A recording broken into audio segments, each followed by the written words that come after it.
Alright everyone, we are back with the iPad, and you know what that means. That means we're going through another Reddit thread. This time, we are going over the worst D&D advice on Reddit. Again, this is a bit of a sequel, but turns out Reddit had some more terrible D&D advice, this time geared specifically towards Dungeon Masters. So, let's go over some things you probably shouldn't do as a DM within your Dungeons & Dragons games. Without further ado, let's get started.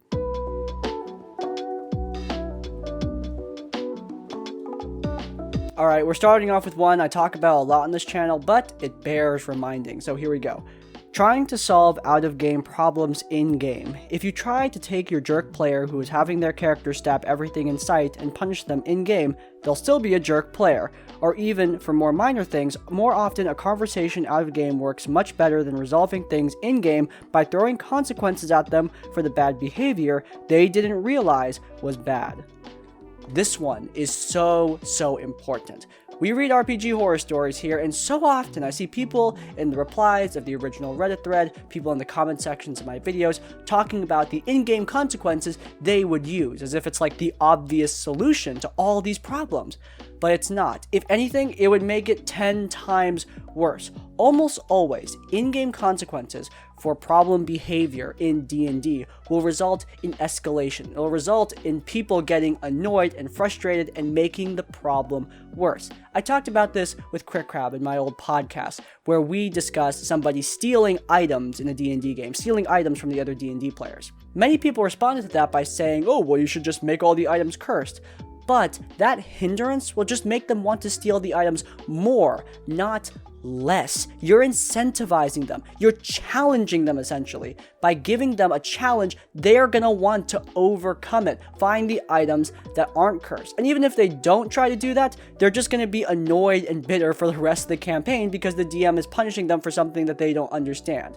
So, yeah, it's not good. The best solution is for the DM to talk to that player and ask them, hey man, why are you stealing all the items? It's making the game a lot less fun for the other players. That's how you solve that problem. You cannot just instill in-game consequences. This isn't a revenge fantasy. You're trying to solve problems in your D&D game. You're trying to make a fun game for everyone involved.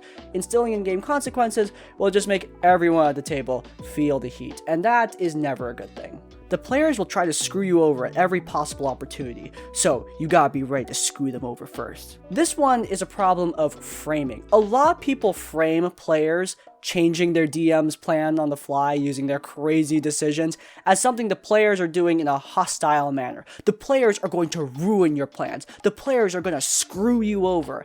As if the players have some kind of malicious intent when they're playing Dungeons & Dragons.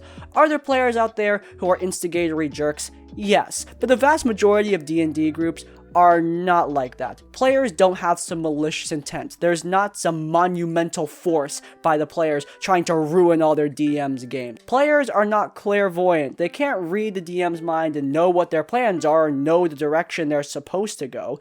In fact, part of the reason a lot of people play D&D is because there is no direction you're supposed to go. So yeah, doesn't that break the whole point of the game for a lot of people?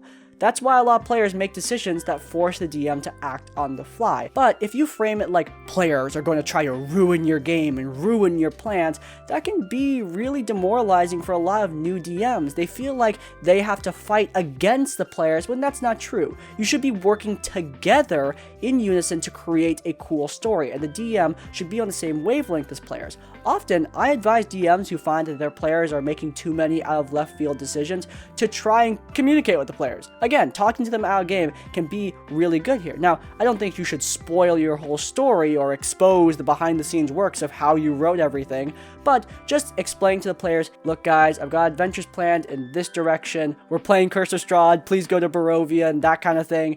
That is perfectly valid, and I'm sure most players are going to understand that. There is a social contract between DMs and players. DMs set up the game, and players go in that vague direction and make decisions within what the DM has set up. Now, of course, I don't think players should be enslaved to what their DM has prepared, but that social contract exists. Like I said before, if you're playing Curse of Strahd, your players should go to Barovia so the game can happen, you know what I mean?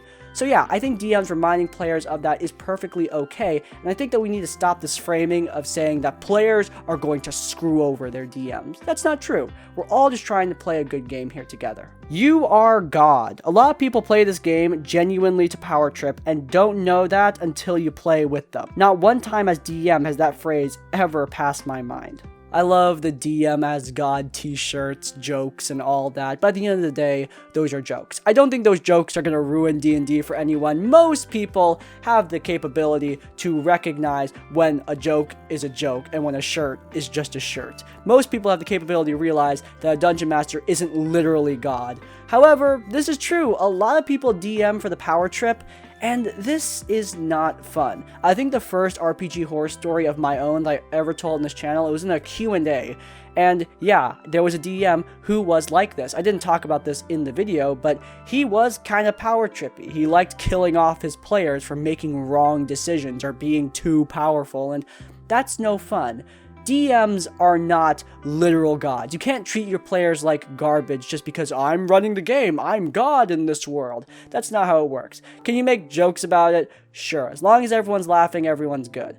But when you start taking it literally, yeah, no one's going to have a good time. Let your players play as any character they want. I know that restrictions on character building can be taken out of hand, but when I first started DMing, I was told to allow all characters. My goodness, was it a pain sometimes. This one is one that I absolutely agree with. I think that you should work with players to make their concept work in your game.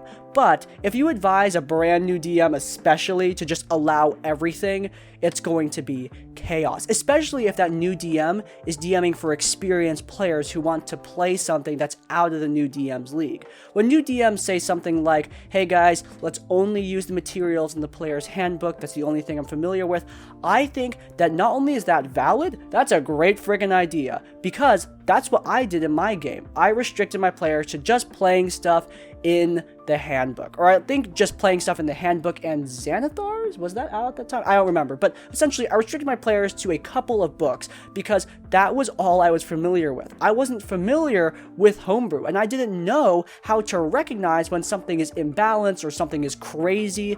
Now, of course, the DMG, the player's handbook, they're not perfect. There are balance issues, of course, but they are the published material, and most of it is fairly balanced, especially for a new game. So that's why I did that. I think those kind of restrictions are perfectly reasonable. Now, should you take restrictions out of hand? No, you shouldn't. Freedom of choice is a big part of D&D, but restricting characters to fit into your world, restricting characters so that you can create a story around them, I think that's okay. At the same time, though, try to work with players to make their concept work. If somebody came to me and said, I want to play an anime mecha pilot, that came up in the last video, if somebody came to me with that concept, then I would probably say, no, we can't make that work in my fantasy world. However, if you want to play some kind of mechanical pilot type character, let's look at Artificer, let's look at the battle armor, let's see what we could do to make this concept function in this universe.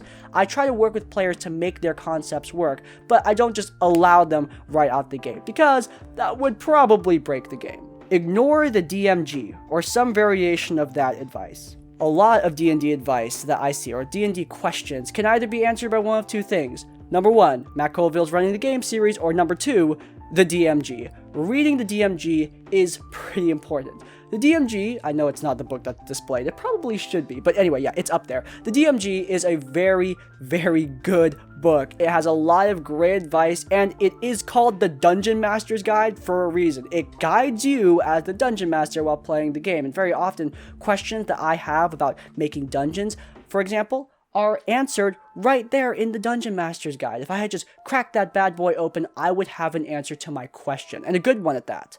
I don't think you should completely ignore the Dungeon Master's Guide. Is it necessary for every DM to read the book cover to cover every couple months? No, of course not. It's not homework, but it is a useful tool when you're DMing, and it shouldn't be thrown out entirely. Always say yes. I love the XP to level 3 skit where he makes fun of this exact piece of advice. Saying no is something that DMs need to be able to do. Now, should you say no to every single thing players do? Obviously not. That's not what I'm trying to say.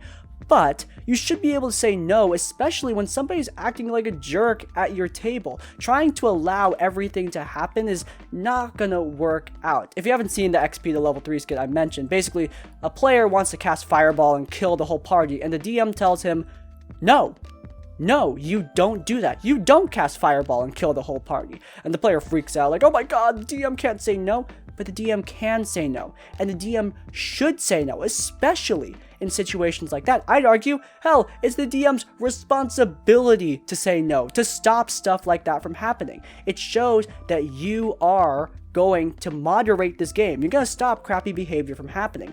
On top of that, I know this is going to get a bit armchair psychologist, so I apologize. The way people respond to someone saying no is often a good example for their character. Somebody responding to yes is no big deal, but somebody responding to an active refusal is going to illustrate a lot about them. If somebody responds to me saying no by asking why and then having a discussion, that shows a mature player, a mature person. If somebody responds to me saying no with anger and resentment, well, that shows somebody who probably shouldn't be at your table, or at my table, to say the least. Basically, saying no is important. Is it something you should do all the time, refusing every player decision? No. Of course not. But when somebody's being crappy at your table or somebody's doing something at your table that's going to ruin the game for you or the other players, it's important to simply say no. It's not the DM's job to have fun. I'm a big proponent for this. DMs are just like players. They also want to have fun at their games. Yes, they have different responsibilities, but they're still a part of the group. It's not like they're just this monolithic entity that the players use every once in a while to run a game. No, they're a person too, and they should be allowed to have a good time. There's not really much more I could say about this. This is a sentiment I see spread around every once in a while, that DMs are just this little entity that we keep on the side and bring out whenever we play a game. No. Your DM is also a person in this group, and they also should be having a good time. And if they're not having a good time, then that needs to be mended by both the players and the DM. You should work together so that everyone, DM included, is having fun. Nat 20 is auto success on everything. I'm gonna be honest, guys, I generally allow a nat 20 to auto-succeed. However, here's the stipulation. If I think a challenge is impossible, if I think a roll is impossible, if I think a nat 20 wouldn't allow a player to succeed on this check, I just don't allow the check. I don't allow them to roll, that's it.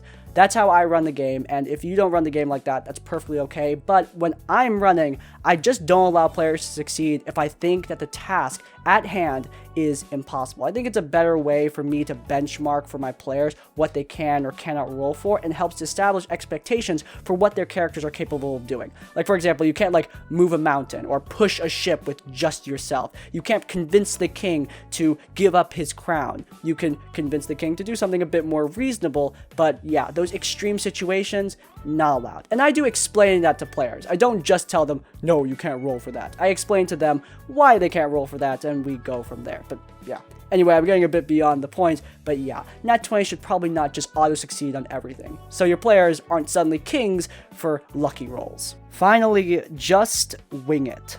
Yeah, no, this is terrible advice. Now, you are going to need to wing it sometimes. Like we said at the beginning of this video, players are going to do things that you don't expect, and you're going to need to wing it, but that shouldn't be the bulk of everything you do as a dungeon master. You should prepare. You should show some effort in your sessions. In fact, I think it's a bit of your responsibility to show some effort in your sessions and prep at least a little bit. I prep 4 hours for 4 hours at game time, or maybe more than that. I try not to keep track, but yeah, prepping is really, really important to having a good game. If you have nothing prepared, no stat blocks, no maps, no NPCs, no nothing, you're going to have a pretty rough game. I don't know any dungeon master, professional or otherwise, that can pull a session completely out of nowhere and have it be a masterpiece of a session. Every single dungeon master benefits from prep, new and experienced. And with that, we are going to end today's episode of Tabletop Tavern Tips. I hope you guys enjoyed this terrible advice, and I hope you guys learned something from it. If you guys enjoyed, then please do leave a like. If you want to see more of my content, then please do check out our Q&Play series, where I go over your questions in a rambly, unscripted format, along with some gameplay footage. And while you're there checking that out, you can also subscribe to Crispy's Tavern to get more of our content right as it comes out. And finally, if you want to leave your own tips or thoughts, go down to the comments down below. If you can't think of a comment, leave your worst DM advice, or at least the worst DM advice you've ever heard. In essence, like, comment, subscribe. I'll see you all next time. Farewell.